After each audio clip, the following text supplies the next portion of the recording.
Good morning, Intenders. Good morning. Welcome and welcome back to Morning Intentions. Today is Tuesday, July 14th, and we're continuing on with our month of life changes and reprioritizing. Annette brought up our topic for the rest of this week yesterday.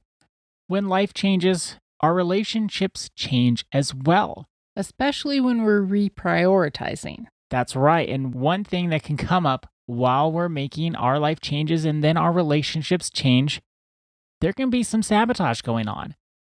And we don't have to point fingers and say it's malicious or intentional. There can be a lot of fear there. People can be worried that the relationship is disconnecting and you're pulling apart. So let's look at some ways where we can sabotage our life changes and our relationship changes, and also ways that our relationship changes can be sabotaged by others. One thing to note as we're reprioritizing is that we can often think that if we're making a good decision for us, the people around us will naturally support it. They'll give you a slap on the back, give you that attaboy and say, I'm glad you're doing something good for you. That's what we can think. And our hearts can get crushed because the exact opposite happens.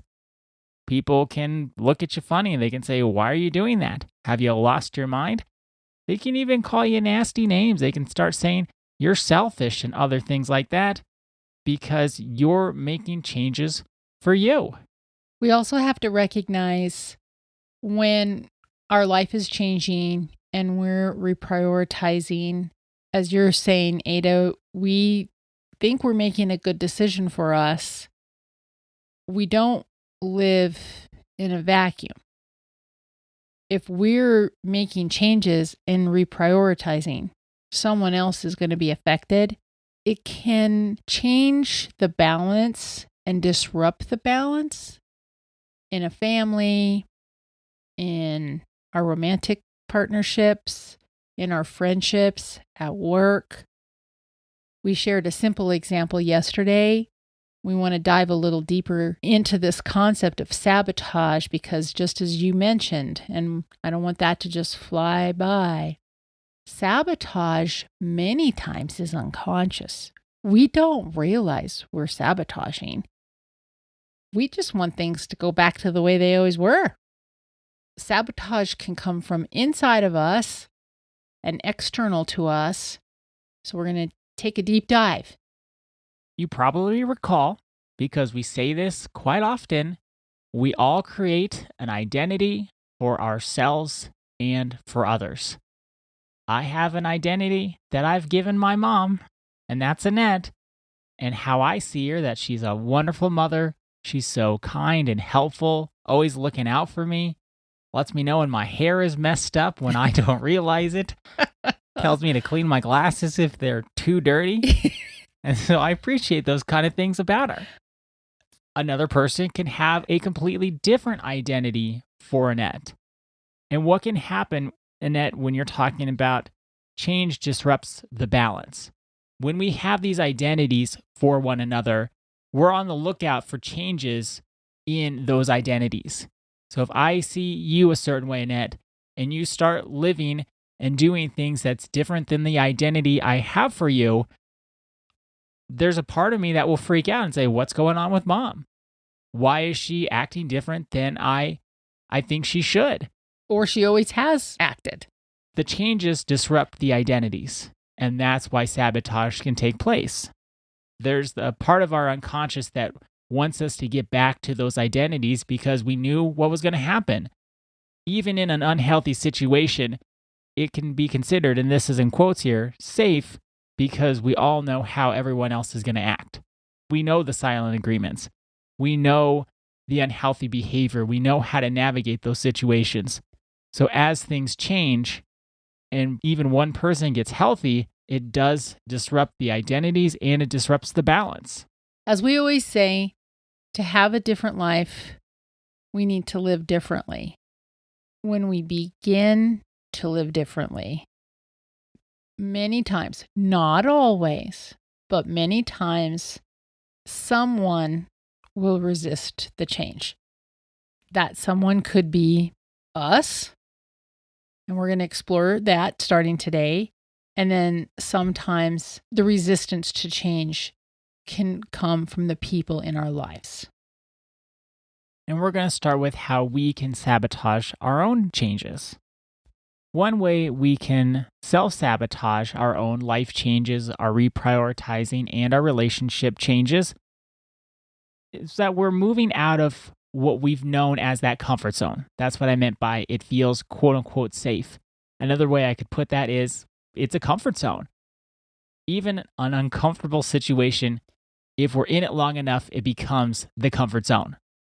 So as we make changes and we're out of the comfort zone, there's something inside of us that we have to power through and we have to be aware of that wants to pull us back into the comfort zone.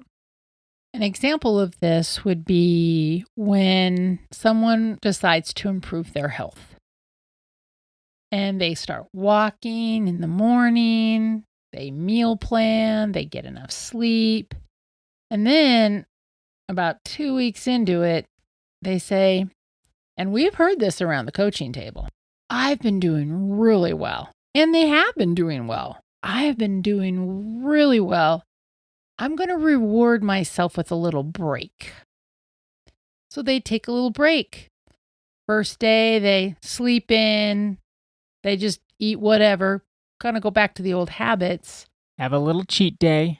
That's one way we've heard it described. The problem is the new habit is not fully ingrained. The break goes from 1 day to several days, then to several weeks, and they never get back to their new way. Think about that. If you're trying to make a big change and you're doing it, I would say cheat days not allowed. Why do you need it? If it's serving you, if you love your morning walk, why sleep in? If you love how you're eating now, why eat differently? If you love getting more sleep and being more alert and aware during your day, why go back? You already know what that's going to look like. This is the main point of this example, is that it wasn't a conscious decision to quit. Like they didn't say, oh, I'm done. They just say, oh, I need a little cheat day. I need a reward. We're not following through with what we really want to do. And then we just drift on back to the old way. So that comfort zone, as you're calling it, Ada, can just pull us back. And we don't want to be pulled back. I completely agree with you about cheat days. I would say no cheat days until you don't feel like a cheat day ever again. Like why do we need a cheat day? Because we're doing something positive. So why would we cheat on the positive? Yeah, that's my point. Why would we cheat on the positive? We don't need a cheat day. Especially to use more of a plant example. So let's say you put your little seeds of your new habit in. You've been watering it. You've been giving it fertilizer. You've been tending the garden and pulling the weeds up. The little roots are sprouting down into the dirt. The shoot is coming up through the soil. And then you say, you know what? I've been working on this for a while now. I'm just going to stop watering it for a couple days. What do you think is going to happen? That little plant needs water. It needs to be nurtured. It needs to be tended, and it'll just wither and die. That's what's going to happen. We all know that. We know with plants, the same is true for us. You can't skip a watering day until, and I would say don't skip a watering day if you can really help it, but sometimes life happens. You go to the doctor unexpectedly, it's an emergency, and you skip it for a day. Well, once the plants are really strong and tough, they can take it. But when it's just being nurtured, that's when you need to be more diligent than ever. More diligent when it's an everyday habit. And my experience is, once we're this mature plant, we don't want to go back to the way things were. No, we don't, because it feels so good. It feels so good and it's worth it. Good feels good. So why would we want to go back to what we know didn't work? But we can sabotage because good isn't in the comfort zone yet. So we got to keep working until it is. With all of this in mind, our intention for today is I will not allow my old comfort zone to pull me back. I will not allow my old comfort zone to pull me back. Thank you so much for joining us today. Our day is better because you are part of our day. See you tomorrow. See you then.